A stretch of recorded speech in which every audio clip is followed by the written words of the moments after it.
Depuis mardi 28, on observe une pénurie de carburant dans la ville océane. Les longues files d'attente de véhicules autour des stations d'essence laissent connoter la carence de ce produit pétrolier. Eve Mbanzoulou et Yvan Mantinou, tous deux taximans, réagissent face à ce phénomène qui devient récurrent. On ne comprend pas. Un pays producteur de pétrole, on ne comprend pas en tout cas. Ça nous fait mal en tout cas. Ça nous fait mal.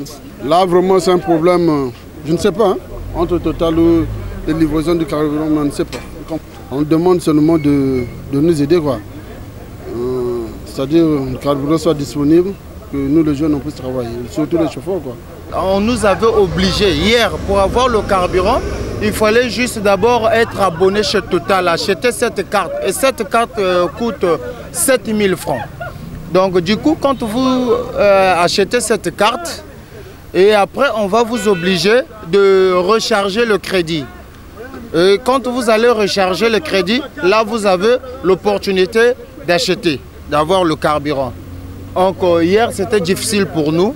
Vous voyez, tel que moi hier j'avais 30 000 sur moi. Donc il fallait que je paye d'abord cette carte, 7 000, et puis acheter le carburant à 23 000. Alors que j'avais besoin d'acheter le carburant à 30 000. Vraiment c'est malheureux pour une ville pétrolière. Dans le droit fil du carburant, un autre dérivé du pétrole, le gaz butane, communément appelé gaz de cuisine, devient une denrée rare. Comment justifier ces carences dans un pays pétrolier? N'est-ce pas que la tendance au monopole concernant le gaz et au manque de rigueur et de vérité au sujet du carburant mettent les populations en difficulté? Le président de la République a insisté, non sans raison, sur les concepts rigueur et vérité. Les populations doivent être informées des difficultés en amont pour qu'elles prennent des précautions.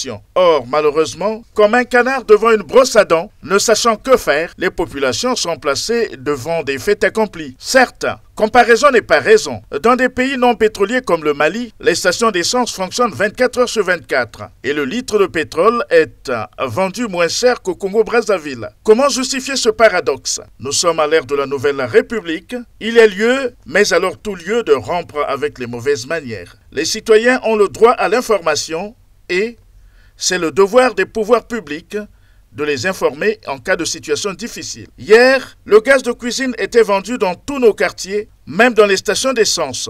Qui peut donc nous dire, bon Dieu, pourquoi ces derniers temps cela n'est plus possible? Qui a domestiqué le gaz?